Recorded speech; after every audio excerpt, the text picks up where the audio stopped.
Ladies and gentlemen, welcome back to the True Life Podcast. Hope everybody's having a beautiful day. I hope the sun is shining. I hope that you're in the mood to learn something new and spend a little time in an interesting, quiet conversation about just what's going on in the world. I have an incredible guest for you today, Dr. Barbara Kleeb, and we're going to be navigating a wide range of different knowledge and talk about waves of transformation and the spirit that thrives in complexity and a passion for understanding. Dr. Kleeb's brilliance extends far beyond academic circles. With the diverse pursuits, she seamlessly weaves together the threads of arts, medicine, and systemic thinking. From recording songs with Cuban musicians to holding a black belt in Lean Six Sigma, she embodies the essence of a multifaceted Renaissance soul.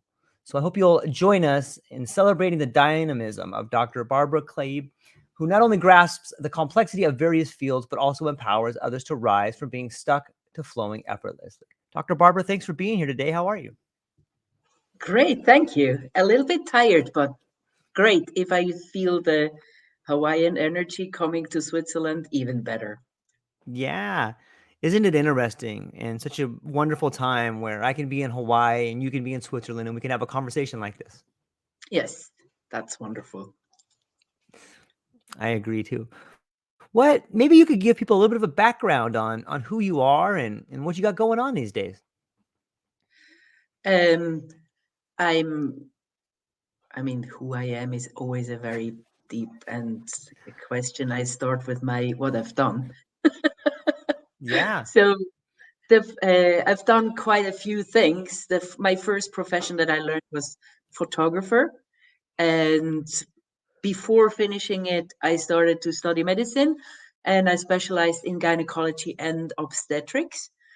And once I had a job that was a bit boring and I couldn't live all my capacity. So instead of getting frustrated, I searched out what to do. And I did a course, a music course that where I learned songwriting. Um, I've always been singing with my family as a kid. I always invented the second voice. My father was a singer, so that's something that was close to me. And I've already also had singing lessons at that time. So I did this course and I got the songwriting virus. And then I started writing songs. And I was in Cuba. I met a musician and he organized me musicians to record my songs at the studio and everything. So that was like a fairy tale. And later, I wanted to actually promote my music, but it didn't. It didn't really work out that way. And then I came into the direction of coaching, which of course I have already done with my private patient as a doctor, uh, because I want them to be well in the end. And some need medicine and some need something else. So some needed coaching. So I went into this field. I studied a lot of about this. Um, and then I thought I have to find a niche, but finding a niche was always something very sad for me because I thought I have to squeeze myself between two big walls, and I don't want to do that. I'm not free anymore. So uh, I was in Hawaii once with people learning this coaching and entrepreneurship, and a lot of them called me Renaissance woman, and so other people also called me Polymath. Then I thought, oh, actually, that's a great uh, thing to have my bumper sticker on, and that then I started to write about polymaths and to attract polymaths into the networking coffee, which is just a Zoom room that I open for an hour, and everybody starts to talk about the topics that I'm giving them and that I'm introducing with several emails.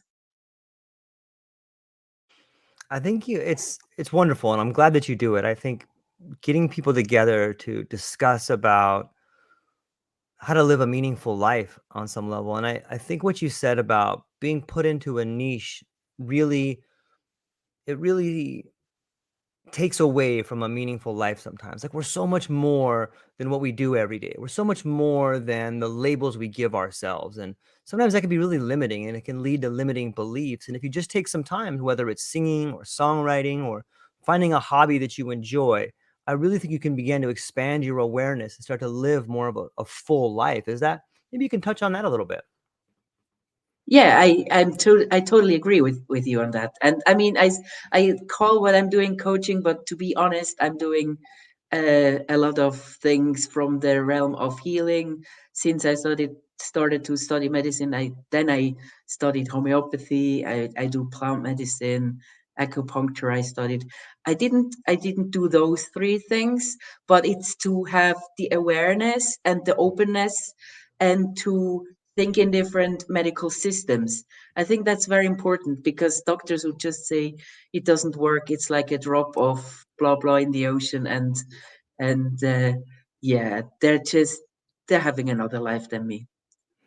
So I find especially nowadays, we need this openness because clients want it, patients want it, everybody wants it. So as a doctor, we have to go with the flow. And so the last thing I actually learned is Akashic Records reading, which is fascinating. Yeah, we should talk about that. I remember reading when I was younger about Edgar Casey and the Akashic Records. That was sort of my like intro into it a little bit and learning about it. But maybe you could talk a little bit about how you got interested in that and how you read it and what you found inside there. Um, I just saw a pot. I kind of got interested. I got a reading because I knew somebody, and then Mhm. I thought, yeah, it's good. She actually said in one of my past lives, I've been a polymath, a woman, and all the stuff that I discovered was taken away from me by men, whether one believes it or not. I found it an interesting thing that now I'm also a polymath, but I'm kind of getting recognized as such, which is wonderful. And it's for me, it's wonderful to be a polymath. And the reading, I just saw a podcast, um, and and then I thought I like this woman that teaches that, and I went to her homepage, and then I found that you could learn it for free from her homepage. She gives some part of it, even she's called Laura Coe. Um, but then I did some courses, and I got the virus. I was just it was just I was just blown away what I could all see. She said you see just maybe some shape or some form or something, but I had carousels coming to me, Mhm. and it felt very meaningful and very beautiful and very deep. And then I thought I need to be certified uh, on that, so I'm in this process now. And what happens there is I get pictures. I normally didn't get pictures. I have some extrasensory capacities, but not seeing. That's new. Um, I hear but it's not really the picture. Sometimes it's like a picture, and sometimes it's like a pre-picture. If you Mhm. imagine the picture is not really there, but you know it's a picture, and then you have something, you hear stuff. It's also not for me, not like hearing a voice. It's just, but it's auditive in a way, Mhm. or then it's just a knowing that I just know what is there. And as a polymath, the key thing is I'm curious and I'm comfortable in the space of not knowing. Mhm. And this space is actually where you get all the knowledge. It's called beginner's mind. So if you think you know, you cannot really learn. But if you know that you don't know, then you have all this curiosity, and the stuff is kind of given to you. And in the Akashic records, it was very easy for me. Everything I saw, I said, "What does that mean?" And then I just got the information. And like that, the flow came quite quickly to me, and I've done some deep readings that really helped people so far. I like the idea. I've never heard it put that way before, where it's the curiosity that is the key, and there is this sort of. I hear some people refer to it as like a download or a knowing, but it seems like a revealing to me. And when you start tapping into some certain areas, it seems like it's not that we really learn anything; it's that stuff's revealed to us. Does that sound about accurate? For me personally, but I mean, my I said extrasensory perception Mhm. is more in the feeling of I can feel energies. So Ah, the first thing was by giving somebody the hand. So you couldn't um, say something. You couldn't lie to me and give me the hand. I would kind of know it, and then afterwards it was also in a space. I could imagine persons. I could imagine my own feeling, and that's not linked to time, but I could link it to time. So I could say, when I'm making this exam, how will I feel? And then I got exactly the pattern of how I felt. And then I could say, how would I feel if I pause, and how would I feel if I not pause? And then I knew um, whether I would pass the exam, but also after the exam, I felt exactly that way. And oh, wait a minute, I already had mm. perceived this way of feeling like I'm feeling now. So it's kind of, yeah, interesting. Yeah, And then it is you, interesting.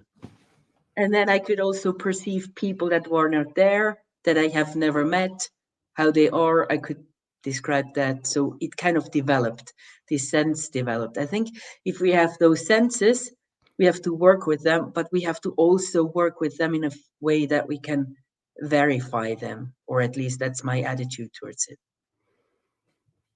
Because, yeah, otherwise you can get led astray and you don't realize.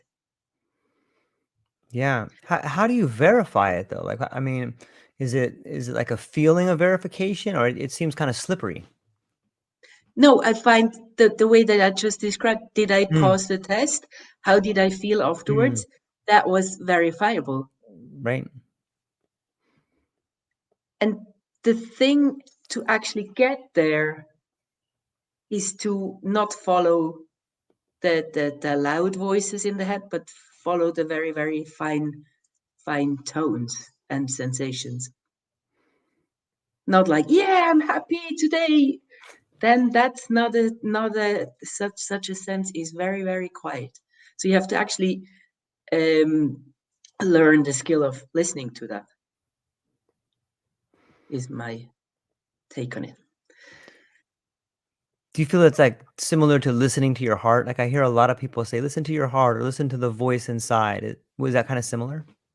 Yeah, I would say, because they don't mean listen to the heart. Right. They don't mean listen to the heartbeat, but they Right. mean sense what's in the heart space.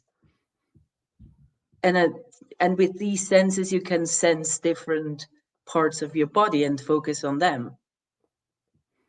And then if it's you can sense whether your energy goes kind of up and you're not grounded, and then you don't listen so much to the heart, more to the head. Yeah. Do you think these are skills that everybody possesses, but they've kind of atrophied, or there's so much distractions that it's so hard to hear the inner voice? Do you think that there's some truth to that? Yes, I think it's interesting that Laura Coe, she Hmm. says everybody can learn Akashic Records reading. They have to just practice. She's taught many people. So I think everybody has those senses, but they need to learn to listen to it. And for me, it's not a download. A download sounds like something that comes and then you have it. For me, it's more like a circulating energy, and this can be in a form of energy or picture or knowing, or but it's always moving. It's not stuck in one place. Yeah, it's sometimes I think that there's periods, it seems to me like when you look back at the Renaissance or you look back at certain periods in history, it's almost as if there's different cycles of energy. And it kind of seems that we're moving into this new cycle of energy now, where I'm beginning to see so much creativity brewing and things happening and changes happening. What do you think about that? Is there different cycles? Are we tapping into sort of a new cycle now? Or what's your take on that? I think so, at least from my own perception. It's much easier to learn stuff. Yeah. And it's much easier to access stuff. You get to see stuff like this. 20 years ago, I would not even have seen the Akashic reading, or I would have maybe heard from the person who read me and found, yeah, that's something for her. I've had the reading and now it's fine for me. But I wouldn't have been shown different ways, a different personality, to do that and find the one that suits me and then easily get there. Stuff speeds up. And also in this course, people are much faster than they were in the previous courses. Yeah, it does seem like an acceleration. It seems like there's a lot of changes happening. You had mentioned earlier that being comfortable with uncertainty is a big part of it. A lot of people, myself included sometimes, it's difficult to not know, even though we never know. Yeah, it's great that you're saying that, because you can go and say, oh, I don't know what's coming. And I was in this place also for some time, Yeah, especially during COVID, like sure. most people. And then now I think I'm just enjoying what's now, and that I have a good life now, and I have this inner peace and joyfulness. And I thought, yeah, why do I need to care for, maybe it's worse later, but now, if I'm starting to worry now, then I'm wasting the now. So I better focus on being with this joyful presence and look at the beautiful lake and stuff, instead of starting to worrying about a future that never comes like that. Yeah, it seems like it's never the thing you worry about. It's some random event that happens on Tuesday at 4 p.m. or something like that that you never thought of. Like that's the thing you gotta, that's the thing that really gets you. But there is something, whether it was Eckhart Tolle's The Power of Now or a lot of the Buddhist tradition, or I know Perry in the Octopus Movement talks about the beauty between two thoughts. There's something really grounding about just being thankful and having gratitude in the moment, right? Hmm. And yes, gratitude, using the Hmm. senses. I like the word awe, because we have very beautiful landscape here in Yeah, Switzerland, and as well in Hawaii. yeah. And you can just have this feeling of awe where everything opens up and you're automatically in the moment, unless you're not able to really enjoy that. Yeah. I think I think most people can do an exercise where if they just stay quiet for a little bit and look around, they can find the beauty in the moment, whether it's a book, whether they're in their home, or whether they're just enjoying the silence in their own thoughts for a moment. Like there's real power in slowing down and being silent and observing the now. What are some, maybe you could talk about some of is there like a certain like exercise, or is there a certain sort of thing that you do to prepare when you want to look into the Akashic records, or is there a certain sort of setup, or maybe there's a certain setup that you do? Yeah, the records you read, something like I call it a prayer, and I don't know whether Mhm. that's the official term, but it's something like a prayer. It's beautiful. You thank and you open the record. You need both, all the names of the person, so you open the right record, and then you have to be quiet, and then you have either pressure in the head, or I sense like a energy zone here, where transparent energy is. I don't sense it all the time. It's exactly the same. Is there, when people come to you, is there like a certain sort of pattern that people are looking for? Are people looking for, if they come to you for a reading, is it, are they trying to figure out, what do they seem to be searching for? Um, I don't know what that will be, because I Right. started out and I searched out the people and say, do you want to have a reading? Or when, for example, my partner had a problem, Mm-hmm. I did a reading for him, and now I can see it in his behavior that he wants another reading. And then I said, do you want a reading? And he says yes, because they are very effective. And like changing in the context of changing the job or interaction with people, or some people want to know all kinds of stuff. What's my purpose? Nobody asked me that yet, but that's a question that I have to expect. Um, the thing is, it's non-judgmental, Hmm. so you cannot say, is this the right way for me or not? These forces are non-judgmental, totally. There's no right or wrong. There's something so intimate in a conversation that's between two people talking about purpose or maybe looking at the records of their life.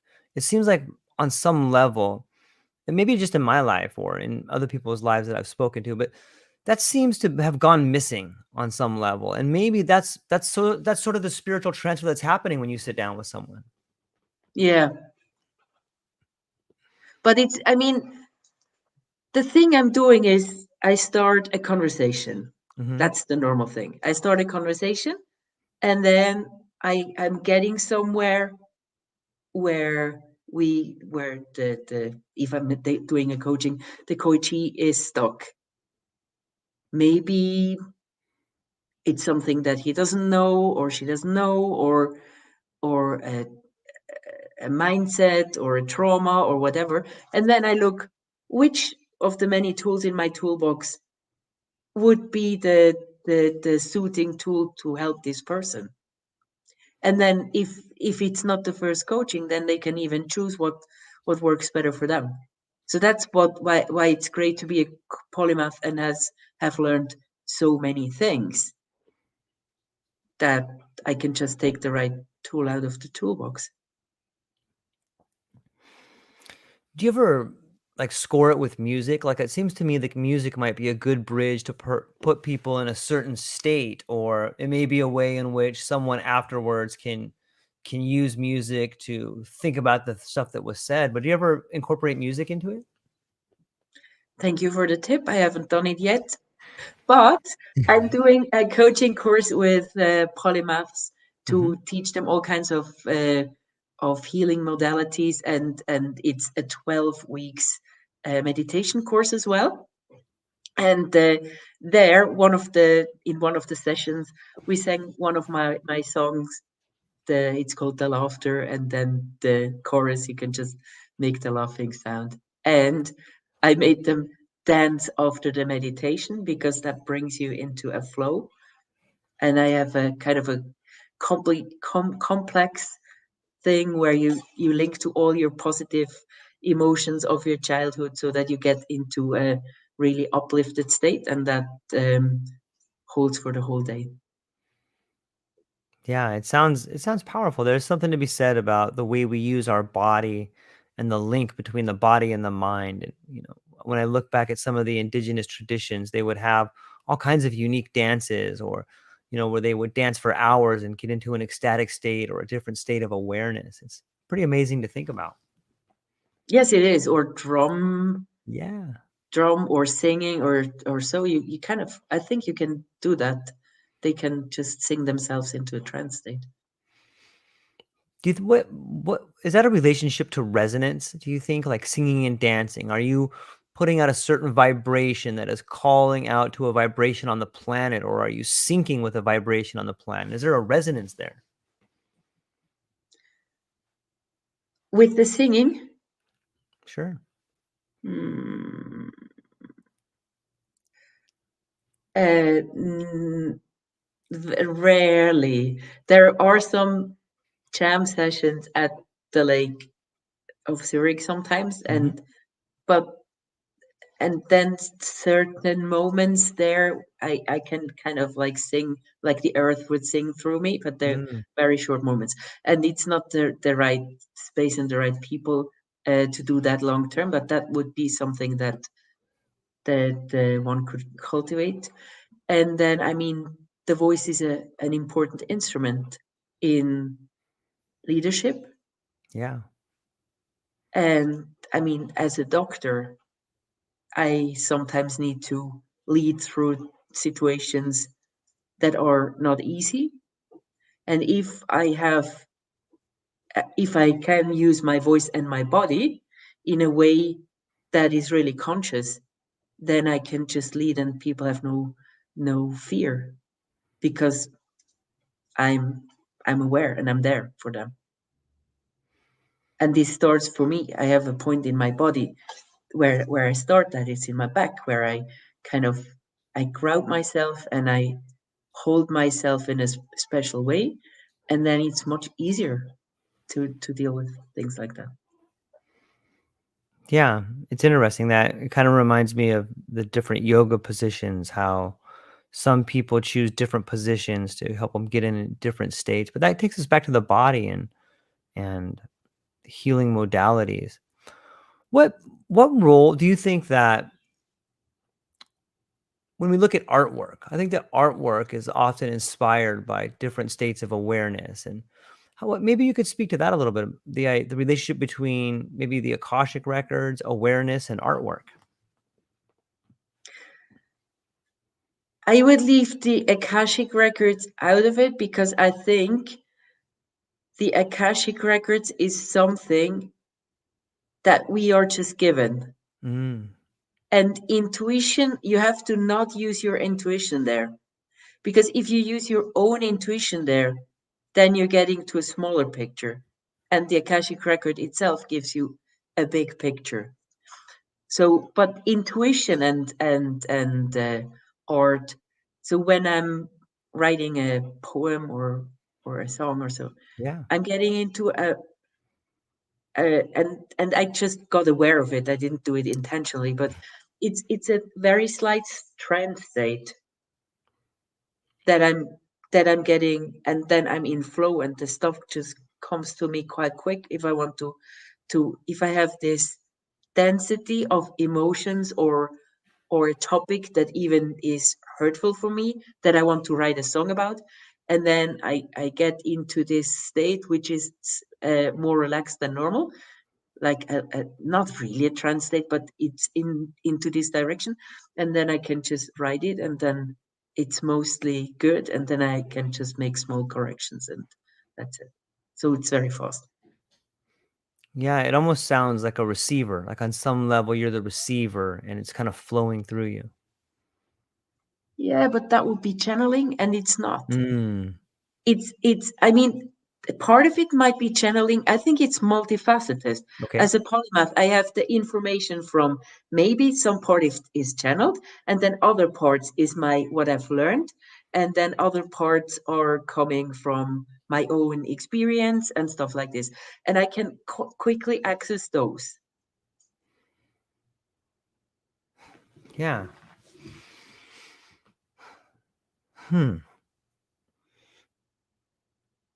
Do you do you have like a daily practice of meditation? Is it something you do every day? Yes, I started in COVID where I was kind of fearful for 2 weeks or so, Mm. and then I knew I need to change something, and then I started the meditation practice, and I'm doing it daily since then. What does that look like? Is that like Starting with breath, then I'm starting with then I'm continuing with um, focusing on the five senses. I have six senses because it's not just the sense of touch, it's also the sense of how we're positioned in the room that mm, I look at. And then I'm doing some breathing, and then I'm just going into a mantra meditation. yeah. It's interesting to think about the way in which our daily practices and how those routines can have long ramifications on our life. If we just put into practice something small, that little seed can grow into something wonderful if we continue to nurture it on some level. Oh, and I also integrated some movements that I needed for my body to be healthy. So that's the when I'm doing it, then I'm doing it, because it's hard to do something daily. If you do it just like 3 o'clock in the evening, you do that thing and then you do that thing, and there's science that it's better to make a habit stack, it's called, where you're doing all the stuff after each other. Then you have to just have one cue, which means I do this session. Or if you don't want to go to do sports, I pack my bag already. I just say I take my rucksack and on my shoulders, and then the rest of the stuff you do automatically or follows. It's stacked on upon each other, so you have to just remember one thing. Yeah. What, I've I hope I'm noticed. not too fast with No, my. not at all. I just have a lot of different thoughts when it comes to these different areas. What do you think about language? When I look at language, the language people use in their life, do you think that plays a major role in awareness, at least in your life? Like, you know what I mean by like the patterns of language? I've noticed that different people have different patterns of language, and it seems like those people that have like a slower path of language or a lighter tone of language, they seem to have a different kind of energy. Have you noticed that as well? um, I think people are using the language that suits to their character and Mm. their body and their environment. So when I'm talking, for example, with a patient, I'm totally aware of every word I'm saying, because if I'm using the wrong words, I have an authority that is in the profession. And then if I'm using your wrong words, they stick more than if you're just having a conversation with a stranger. So How it's do a you? Yeah, responsibility. yeah, yeah. That's interesting. Yeah. Hmm.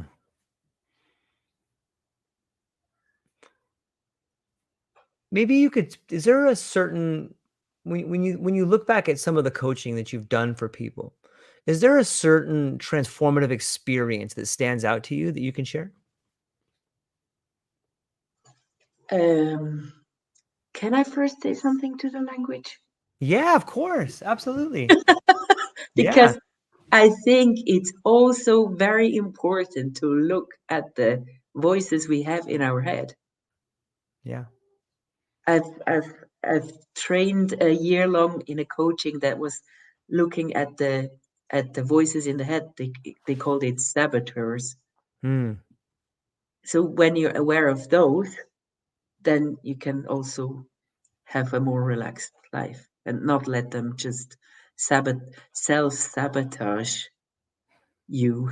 So yeah. Okay, a Yeah. transformative experience. Yes. For example, um, one. Okay, I take my boyfriend because I know I can talk about his story. Um, he always had shame in his life, and it really drove him. And he was fast, and people didn't really listen to him because he was too fast. And when you're driven by shame, you're not so attentive and open to other people, etc., etc. And then one day he had an accident, and I thought he could have died it was an accident on the highway. Hmm. And I thought, oh, how did you feel? Because I was thinking, yeah, he might have had fear or something like this. And then he said he had shame. So I was like, yeah, but this is not an adequate feeling for the situation. Why did you have shame? And then we looked at where the shame come from, and I did some exercise with him, and the shame left him for good, forever. And it was like his life started new from there. He's now in the growing up phase and taking leadership. But he said he felt light, and it was forever taken from him, and he totally changed. He's now developing empathy and stuff like this, which before he was just uh, following what the shame pushed him to do. What was that exercise to help exercise the shame out of him? How did you It do was that? it was linked to tapping. I'm using that. Sometimes Mm. it's emotional freedom technique, but Hmm. it's linked to the way I'm doing it is linking it to a picture, and then it becomes much more powerful. So pattern interruption and then simultaneously slipping in a new pattern. Yes, Hmm.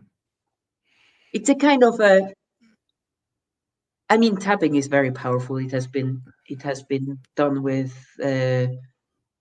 war veterans and stuff like Yeah, this. And I've sure. also once worked with somebody with war trauma. It's worked, and he was in a burnout state, and he was in the verge of not getting to work anymore. And we had 2 sessions, and afterwards, with that and a bit um, cold water and stuff, he's now working again. So it's very powerful, and it can be fast, but it depends on how you're doing it, Hmm. who you are, how attentive are you. Are you using the words that are aligned with exactly that person at that moment? And then it's powerful. And if you're just doing it standard, it's also powerful, but not that powerful. Yeah. Have you worked in any group settings before? It seems that some people like to work with individuals, and then there's different group settings. And I know that you said you had a class coming up with all these different people. You know, some meditation. Maybe you could talk about the difference between working in groups versus working with an individual. Yeah, it's interesting you saying that, because I had this mindset that I just like to work one to one, and I Hmm. wouldn't even want to work with a pair of people. But then I did this networking coffee where I'm with 20 people like me, and I'm facilitating them. They have high energy, they have a lot of ideas and everything like this. So now I'm feeling very comfortable and at ease with the group as well. So when I did some teaching to my fellow doctors yesterday morning, I I was very comfortable, even though people came in the middle of the session and blah blah blah. Nothing can perturb me anymore. Like after this experience, it's kind of cool. And I also have this group course where I'm working with several people, and I like that as well. So now I would say I like both. And no, groups have some advantages, because in a one-to-one it's just me and you. In a Hmm. group we have different inputs, and people can listen to what the other person says and are not involved, and the involvement causes a certain amount of stress. But if you can just hear a story, and this story really resonates, maybe you learn more Hmm. than if you were the one that has to present and go into this slightly stressful situation. Yeah, it seems very helpful on some level to be an observer, not of yourself, but an observer to two other parties that are discussing something similar about you. Like it really just gives you like a shift in perspective, it seems like. Yeah. Yes, I observed that in a coaching program that I Hmm. did as a participant. That was cool. If you were on the hot seat, it was quite stressful in front of so many people. But if you could hear and somebody had exactly this problem, then you say, "Oh, how cool!" Hmm. Yeah. On some level, I'm getting this. I've been thinking a lot about ceremonies, and ceremonies seems like to me is just a word for a group of people solving a problem together. But it seems like we don't really have, at least in the Western world, we don't have a whole lot of ceremonies anymore. What's your take on the word ceremony, group settings, and maybe the lack thereof? Maybe I'm creating something like that now, but Yeah, yeah, because I was asked to, we need to have some more ceremony. We cannot just yeah, meditate in the morning. We want to do that for our life now that we're in your course. Okay, so I took that on board, and yeah, um, yeah, I think we have that. We don't have that enough. Starting from babies get put to bed. Okay, that's rituals, but a ritual is something like a ceremony as yeah, well. yeah, yeah. It seems that with the lack of ceremony and ritual comes the lack of spirituality, and it's at least in the circle that I have ran with until recently. Maybe this just speaks to me, but that I really feel that there's a resurgence of spirituality happening, and maybe that comes with the changes that are happening on the earth or the changes in our age or something like that. But have you also noticed like a revamping or a sort of new spiritual connection that's happening? Yeah, I would say it's kind of more prevalent. Hmm. There was a spiritual wave in the, when was that, in the 80s or so? That gave me the cringes because it was so ungrounded and Mm, so kind of esoteric. I was a bit involved with it, but it wasn't a good thing. And it was an abuse of power. And mm, I think now we have a different mindset towards it as well. It's becoming more grounded and more normal and kind of just like broadening our awareness.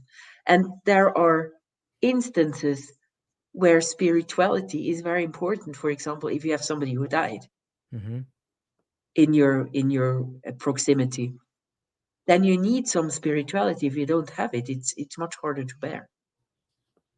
And there you need the rituals as well.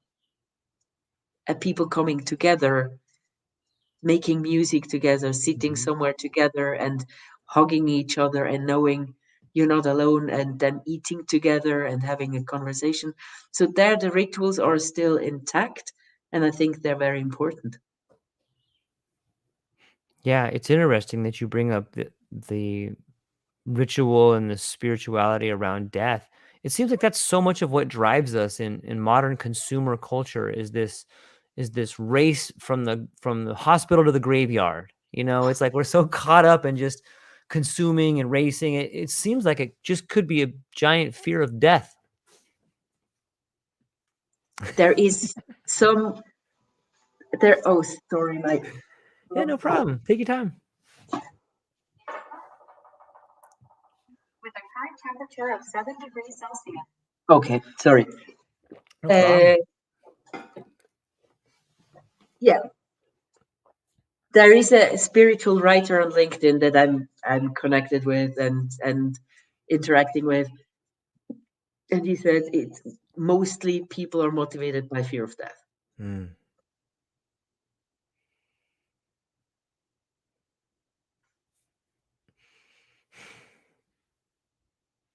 It's a pretty good motivator. It seems like it's a base motivator, and it seems like one that can be amplified to get people to act a certain way. When people are acting out of fear, they're not acting as their higher self. They're just like in their get through one day mode. When it Yeah, stops you from smelling the roses or create. It seems to have a counteraction to creative. If you're in fear, it's really hard to be creative. it's true. And maybe creativity could take you away from fear. I'm just thinking about all the art Hmm. therapy that is happening in the tumor clinics, for example. So I think you're kind of expressing it, and also you're focusing on something else. You're expressing your fear, and you're focusing on art instead of your fears Yeah. when you're doing art therapy in this setting. Yeah.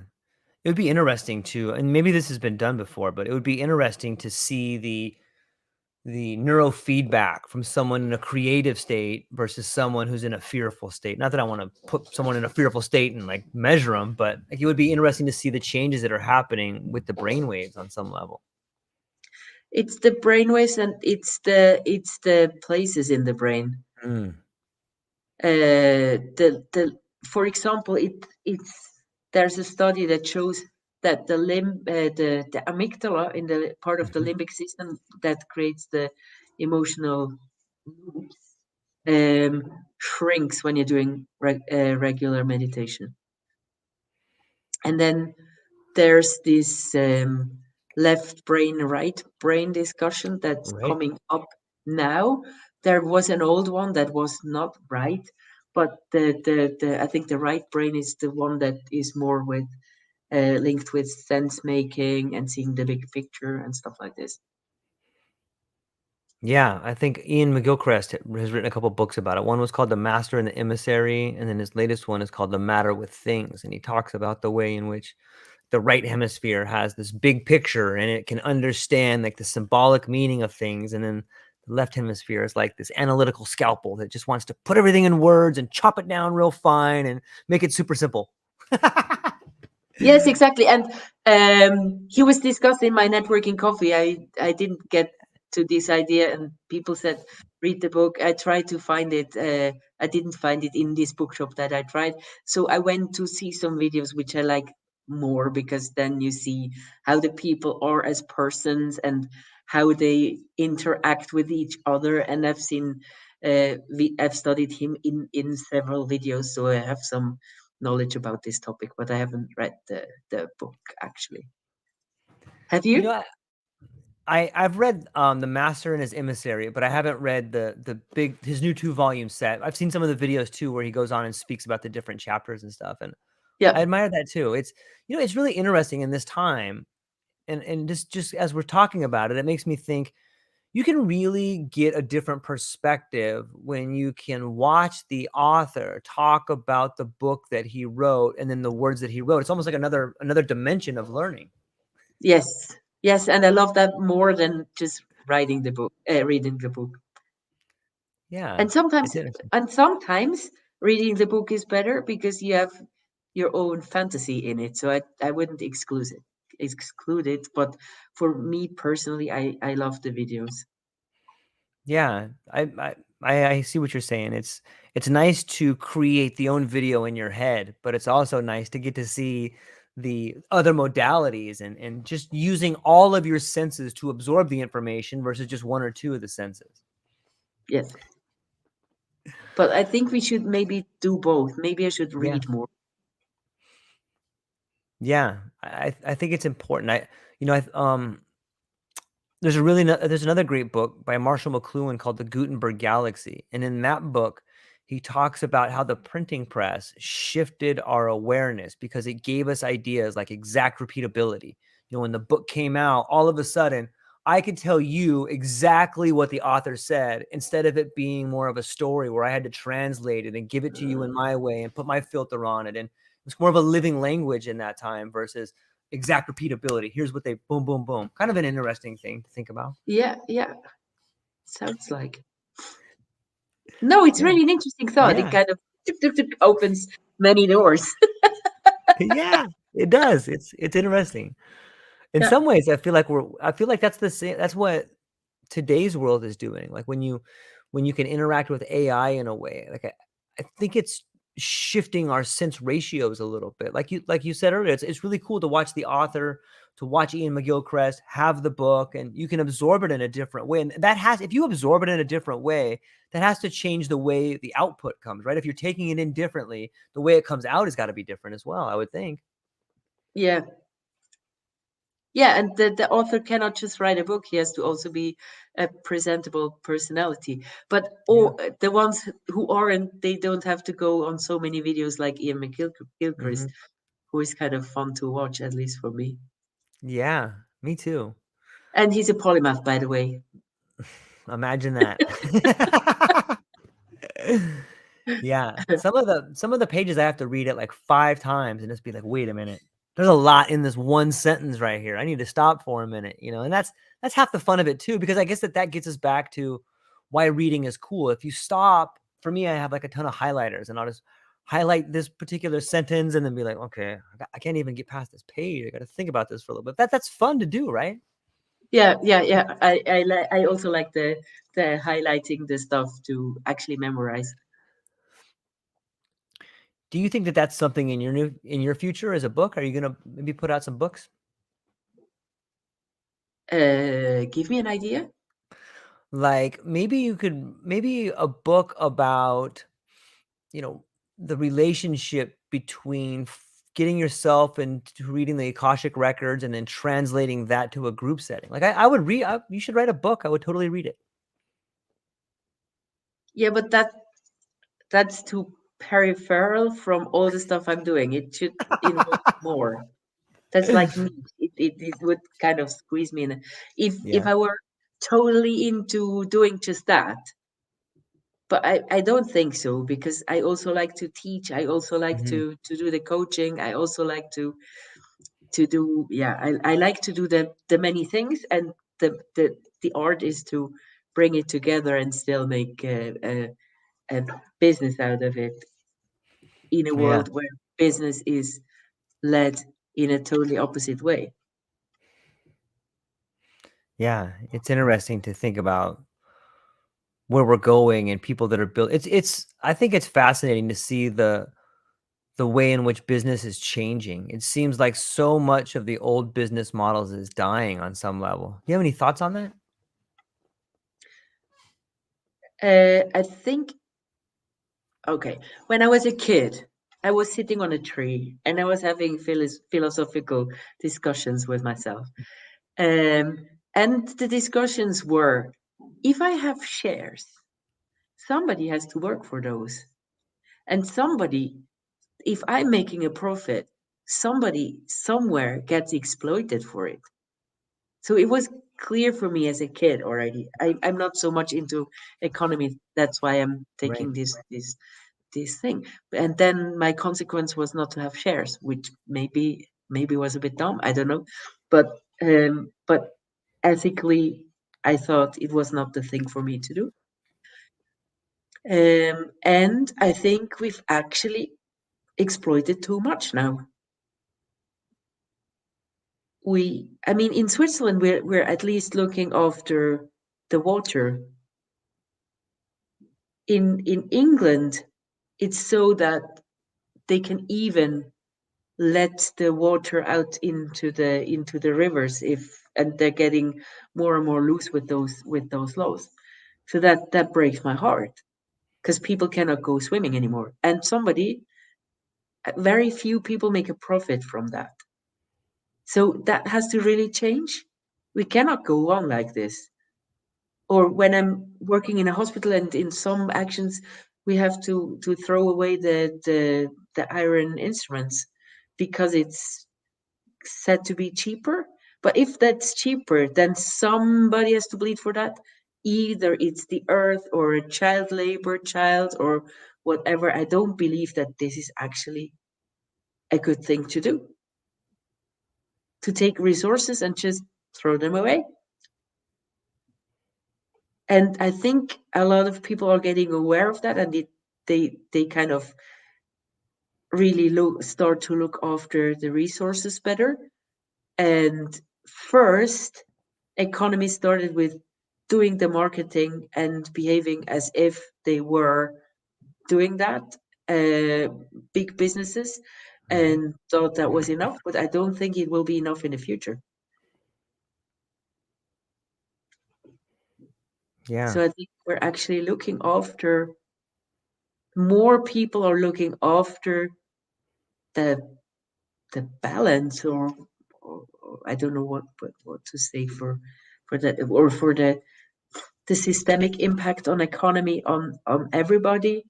And I don't think it will be tolerated in 50 or 100 years that six people own half of the world's money,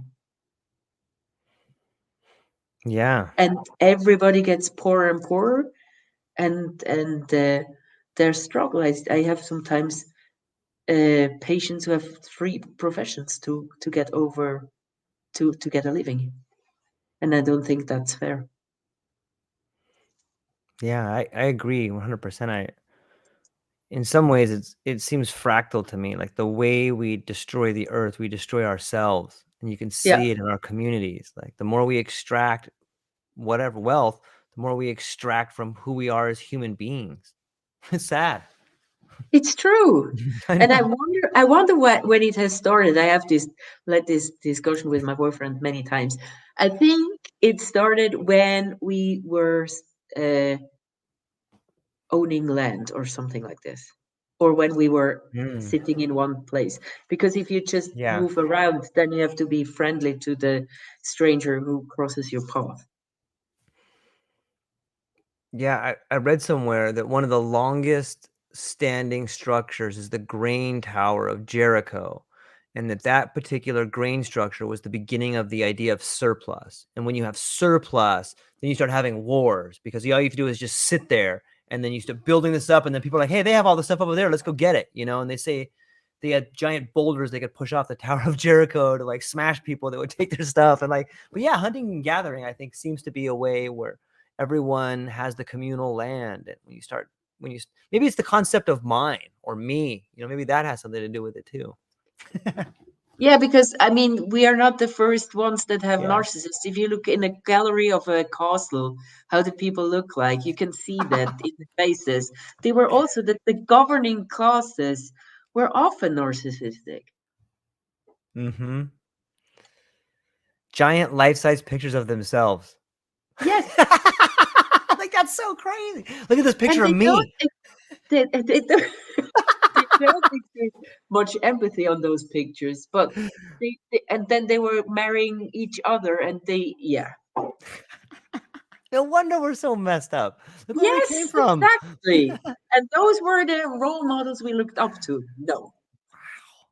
I'm so thankful that we're waking up from that, right? What's the great line in James Joyce's book? History is the nightmare from which I'm trying to awaken. I've never heard. Which book of James Joyce? I think it was Ulysses. I think Oh, that's the last line in Ulysses, somewhere close to it. so the thing I like about Ulysses that I have never read, but I've heard about is train of thoughts. But it's more Mm, about James Joyce than maybe it's mm. even his words. But I'm using that a lot. So I have to kind of control that I'm not jumping too much. Because I think he was also maybe a polymath or so, because he had many thoughts that he didn't that were going on in his head, and he just talked this word, and then he went in his head, and then he said the other word, and then people cannot follow him. That's why it's such a difficult book to read. Yeah, yeah. There's so much wisdom in literature that we can turn to and get to relive in some ways. Like that's the beauty of maybe that's the beauty of a lot of artwork is that it reaches out to us and we can experience it in a way that's almost foreign today in some ways.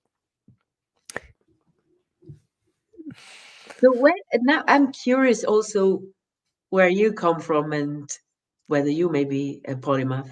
And yeah, can you please tell me a little bit? Yeah, I grew up in California and I have a lot of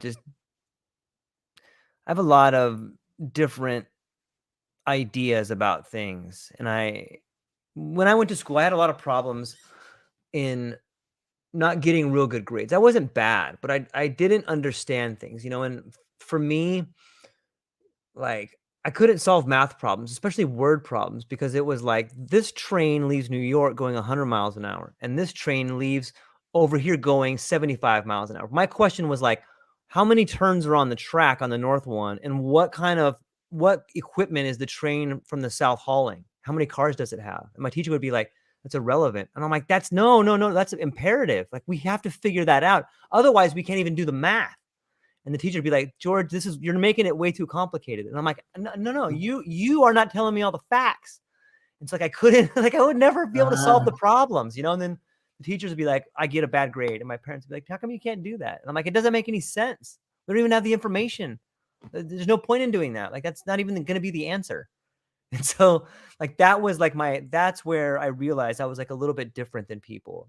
And that those same sort of insights in my life have been challenging for people to see me in the same way. And so I didn't really fit in a whole lot. Like, I could see different things. Like, I had all kinds of different insights that people didn't have, but that seemed to alienate me. And then even later in life, when I would have different jobs, and I worked for a multinational corporation, and they want to know about production. And so I came to them with some answers like, you guys aren't measuring all the variables. Therefore, you're not going to get the production standards that you want. And these production standards that you have, those are bullshit. These are just numbers that you created to force people to work harder. If you want better production, let's do it this way. And they would just stare at me and be like, you know what, George, you're being very difficult. And I'm like, me? You're being difficult. You guys are using a system that doesn't work. And you're trying to tell me I'm the problem. And when I come to you with a solution, you guys say I'm the problem. How am I the problem? So next thing you know, I get fired, and Yeah. like that's me. I love reading.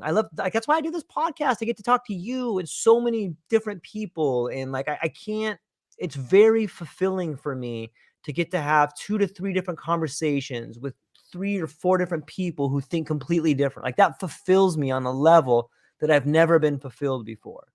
And it's very helpful to me to make sense of the world when I can talk to other people and hear a radically different perspective. Like, that is really helpful to me. And so I don't thoroughly understand what the word polymath means, but I do have a lot of interest, and I love talking to people and learning. And maybe I like to think of myself as a jack of all trade, but master of none. Yeah, yeah. And then the phrase goes on and says, but it's it's better than have just one or something like this. So it's actually, they took away the one that gives the polymath the value. So I would consider you to be a polymath as well. So yeah. And I think Yeah, I think it's there are fun to talk to. there are many I other think that words that sorry. Sorry. no, go ahead, please. Yeah, there are many other words that are used, and polymaths themselves don't like labels and don't like to label themselves as polymath. But it's helpful to have this label and know that polymath is a place where I could belong, and then Yeah. meet others with that in mind. And then you're not the weird one anymore. The other ones are. In a gremium of polymaths, you're feeling very well. So that's why I created that. Yeah, I've recently was talking to Perry, who started the octopus movement, and like, there's a lot of, like, I feel at home there in a lot of ways. Like, I can sit down, just much like I feel at home with you. I can sit down and just listen to people talk about random things, and I can listen to like 3 or 4 conversations at the same time and be like, like, I kind of the chaos factor for me is welcoming. It's like, Yeah. okay, there's 4 things going on. Like, I can do that. Where most people would be like, you have 5 things going on, right? You need to stop doing these things and do just one. And I'm like, I can't do that. So it's, on some level, I feel like we're just shifted or something. Yeah. It's so crazy. But Dr. Barbara, I love talking to you. This is really fun. And I hope you'll come back. We should do more stuff together and have more conversations with more people. It's really fun and it's interesting. But I wanted to take today to have everybody on my show introduce everyone that's listening out there to you. And before I let you go, where can people find you? What do you have coming up, and what are you excited about? What people can find me mostly on LinkedIn. I'm not so active on Facebook. I find that's a bit a waste of energy, but I'm there as well. I started to try to get to know people via Facebook, so you find me there as well.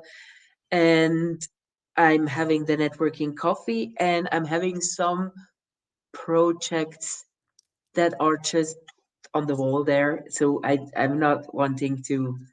I need to it's not condensed enough to wanting to talk about it, but I want to do something polymathic, and maybe we can talk one-to-one, not public, about it. Yeah, It of would be course. interesting. And I'm having this course that I mentioned, and I will do that again, and I will make another course about communication. That's the next one I will plan for Polymath, because we have this problem. Yeah. Well, ladies and gentlemen, go down to the show notes, check out her LinkedIn profile, reach out to her. If what we talked about today seemed fascinating and interesting to you, reach out to her and look at the courses. I would highly recommend reaching out to her and maybe booking a discovery call with her and just getting to know her a little bit better. I really think you have a unique insight and I love what you're doing. And I hope, hang on briefly afterwards, I'll still talk to you shortly afterwards. But everybody that hung out with us today, I want to say thank you from the bottom of my heart. I hope you have a beautiful day. And that's all we got. Aloha. Ciao.